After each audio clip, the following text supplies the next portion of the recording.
એક એવો મનમાં વિચાર થયો કે આ નામનો મહિમા, નામનો ભેદ, આ નામની માયા, એના વિશે કંઈક થોડો આ બે શબ્દ કહેવાય એવો એક ભાવ થયો છે.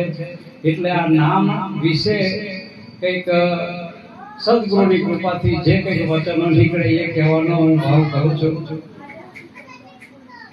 તો સાહેબ, આ નામનો મહિમા સમજવો હોય ને, નામના મહિમા પહેલો નામની માયા, પછી નામનો ભેદ. આ બધા જે એના અર્થ છે, એની જે સમજણ છે, એ સમજણ જ્યારે આપણને પૂરેપૂરી મળે ને ત્યારે નામનો ભેદ આપણને મળે. તો પહેલા આપણે નામની માયા વિશે વાત કરીએ. આ નામની માયા ક્યારથી ચાલુ થાય છે એ પણ એક બહુ સમજવા જેવી વાત છે સાહેબ. જ્યારે બાળક જન્મે, બાળકનો જન્મ થાય ત્યારે બાળકનું કોઈ પણ નામ હોતું નથી.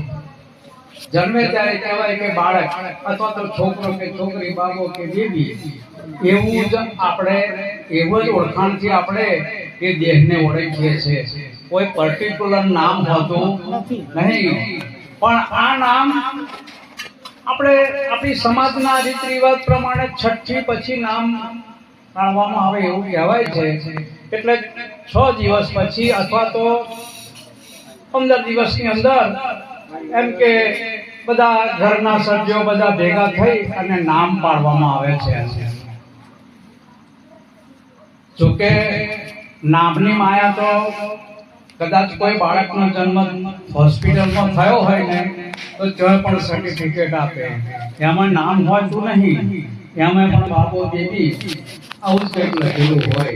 પરંતુ આ 6 દિવસ પછી જે બાળકનું જે નામકરણ કરવામાં આવે છે સાહેબ, આ નામકરણ જે થાય ત્યાર પછી નામની માયા ચાલુ થાય.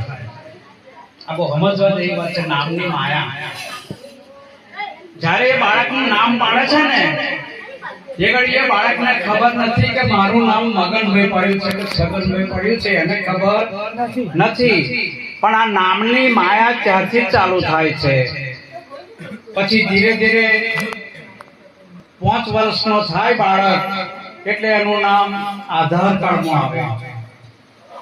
એ માયા પછી આ નામની માયાનો પસારો થાય છે. જો આધાર કાર્ડમાં આવે, કદાચ રેશન કાર્ડમાં આવે, પછી શાળાની અંદર નામ દાખલ કરવાનું હોય તો શાળાના રજિસ્ટરમાં નામ આવે. પછી ધીમે ધીમે જેમ ઉંમર વધે એમ આ નામ એના ચોપડે બધે કરે.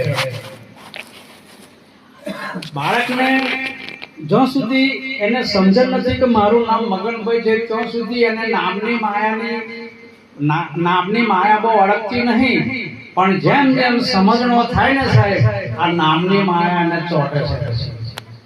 આ મારું નામ મગનભાઈ, છગનભાઈ, જે કંઈક નામ પાડ્યું છે, આ નામની માયા ત્યાંથી ચાલુ થાય.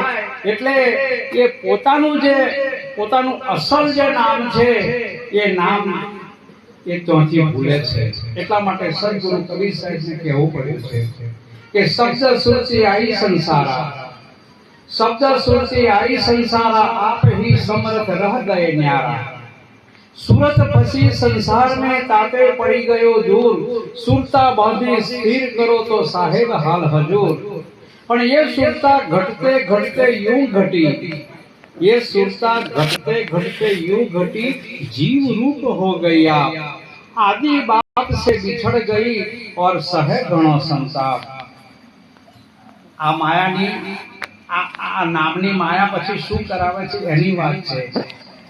નામની માયા આમ જોવા જઈએ ને તો સાહેબ, તો બાળક નાનું હોય ને અને ઘોડિયામાં સુવાડ્યું હોય ને અને એને હાલણો જ્યારે નખાતો હોય ત્યારે એના ઘરના માણસો જ એને ભ્રમણામાં નાખે.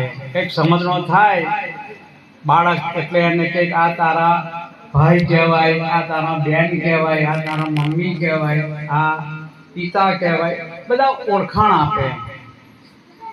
સાહેબ આપ તો બધા જ્ઞાની છો, એ બધી ઓળખાણો હાજી આપે છે? આ બધી ઓળખાણો જે આપે કે આ ભાઈ તારા કહેવાય, આ બાપ કહેવાય, હા વ્યવહારિક દ્રષ્ટિએ બધું સાચું છે સાહેબ. વ્યવહારિક અને સામાજિક દ્રષ્ટિએ એ ખોટું નથી, પણ અહીંયા આગળ એક ભયાનક ભૂલ, એને ભયાનક એક અવળો માર્ગ એના માટે એક નક્કી થાય છે કે એ પોતાનું સાચું નામ જો ભૂલે છે, અને એ સાચું નામ ભૂલે છે ને સાહેબ, એ પછી એનું પોતાનું જે અસલ નામ જે છે, પોતાનું અનામી નામ જેને આપણે કહીએ, ખરેખર તો સાહેબ આ અનામી નામ આપણા સદગુરુ આપે છે. નામ અનામ મારા ગુરુએ બતાવ્યું, નામ અનામ મારા ગુરુએ બતાવ્યું, કારુજ સર્યું મારું તેથી, ગુરુ લખીરામ જયરામ ને મળ્યા સદગુરુ લેજો તમે સહેતી, વીરા મારા ધાતુની ધ્યાન નથી દેતી. દૂધ ને ઘી તો મળે છે ગાય ભેંસ બેઠી, ઓ વીરા મારા ધાતુની ધ્યાન નથી દેતી. એમ આ સદગુરુ જ્યારે આપણને મળે ને સાહેબ, ત્યારે સાચી ગાયનું ઓળખાણ કરાવે ને સાચા દૂધ દહીં ને માખણનું ઓળખાણ કરાવે.